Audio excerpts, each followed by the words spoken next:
माझे नाव तन्वी दिनेश कोळंबे, इयत्ता 10वी. शाळेचे नाव माध्यमिक विद्यालय सुखदर, तालुका खेड, जिल्हा रत्नागिरी. मी निवडलेल्या विषयाचे नाव आहे टिळकांचे बालपण, जिद्द व देशभक्ती. स्वराज्य हा माझा जन्मसिद्ध हक्क आहे आणि तो मी मिळवणारच, असे इंग्रजांना ठणकावून सांगत स्वातंत्र्याची ज्योत भारतीयांच्या मनात पेटवणारे थोर समाजसेवक, भारतीय असंतोषाचे जनक म्हणजेच लोकमान्य टिळक होय. लोकमान्य टिळकांचे पूर्ण नाव बाळ गंगाधर टिळक असे होते. त्यांचे मूळ नाव केशव असे होते, परंतु बाळ हे टोपण नावच कायम राहिले. पुढे ते त्याच नावाने ओळखू लागले. टिळकांचा जन्म रत्नागिरी जिल्ह्यातील चिखलगाव येथे 23 जुलै 1856 रोजी झाला. टिळकांचे वडील गंगाधर पंत हे सुरुवातीला प्राथमिक शिक्षक होते. नंतर ते शिक्षक निरीक्षक बनले. टिळक 10 वर्षांचे असतानाच त्यांच्या वडिलांची बदली पुण्यात झाली. परिणामी टिळकांचे शिक्षण हे पुण्यातच झाले. सन 1872 मध्ये टिळक मॅट्रिकची परीक्षा उत्तीर्ण झाले. पुढील शिक्षणासाठी त्यांनी पुण्यातील डेक्कन कॉलेजमध्ये प्रवेश मिळवला. नंतर LLB करत असतानाच त्यांचा आगरकरांशी परिचय झाला. ब्रिटिशांच्या पारतंत्र्यात जखडलेल्या आपल्या मायभूमीच्या स्वातंत्र्यासाठी, जनमानसांना स्वातंत्र्याचे महत्त्व पटवून देण्यासाठी, लोकजागृती करण्यासाठी आणि इंग्रजांविरुद्ध लढण्यासाठी या 2 नेत्यांनी आपले अवघे आयुष्य वाहून घेण्याचा निश्चय केला. आपली विचारधारा जनतेपर्यंत पोचावी यासाठी त्यांनी इंग्रजी भाषेत मराठा व मराठी भाषेत केसरी ही वृत्तपत्रे सुरू केली. आपल्या वृत्तपत्रांमधून इंग्रज सरकारच्या अन्यायी व पक्षपाती धोरणांविरुद्ध त्यांनी आवाज उठवला. सरकारचे डोके ठिकाणावर आहे का असे निर्भीड अग्रलेख त्यांनी आपल्या वृत्तपत्रातून जनतेसमोर मांडले. आपल्या वृत्तपत्रांमधून त्यांनी जनतेच्या प्रश्नांना वाचा फोडली.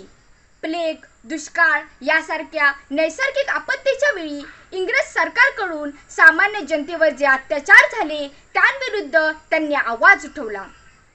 इंग्रज सरकारशी लढा देण्यासाठी आपला समाज, आपली जनता एकसंघ व्हायलाच हवी, जनतेमध्ये एकजुटी असायलाच हवी. स्वातंत्र्याचे महत्त्व पटवून देण्यासाठी जनतेमध्ये, समाजामध्ये लोकजागृती व्हायलाच हवी हे टिळकांनी हेरले होते.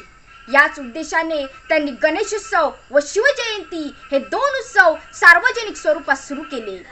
या उत्सवात हिंदुस्थानातील क्रांतिकारक आंदोलनाचा उगम होता. या उत्सवामध्ये अनेक कलावंत सहभागी होऊन आपल्या कलेतून जनसामान्यांपर्यंत स्वातंत्र्याचे महत्त्व पोचवायचे. गीत गायन, पोवाडे यांच्या माध्यमातून देशात स्वातंत्र्याची उर्मी व देशहित जनमानसांच्या मनात निर्माण करायचे. इसवी सन 1905 मध्ये इंग्रज अधिकारी लॉर्ड कर्झनने बंगालची फाळणी घडवून आणली. अख्खा बंगाल पेटून उठला. सरकारने दडपशाही केली. लोकमान्य टिळकांनी केसरीमधून इंग्रज सरकारविरुद्ध निषेध केला. केसरीमधल्या निर्भीड, कडक अशा शब्दात अग्रलेखामधून केलेला निषेध हा इंग्रज सरकारला फारसा सहन झाला नाही. त्यांच्या तळपायाची आग ही मस्तकाला गेली. शेवटी त्या जुलमी इंग्रजांनी लोकमान्य टिळकांना अटक केली. नंतर त्यांना मंडालेच्या तुरुंगात ठेवण्यात आले. तिथे त्यांचे फार हार करण्यात आले. परंतु त्या अवस्थेतही त्यांनी भगवद्गीतेवर आधारित गीता रहस्य हा ग्रंथ लिहिला. त्याआधी त्यांनी ओरायन व Arctic home in the Vedas हे संशोधनपर ग्रंथही लिहिले. टिळक विद्वान तर होतेच, सोबत चलाखही. त्यांनी इंग्रजांविरुद्ध सामान्य जनतेला जागे केले.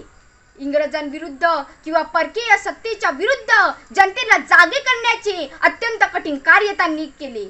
त्यामुळे त्यांनी भारतीय असंतोषाचे जनक ही उपाधी प्राप्त झाली.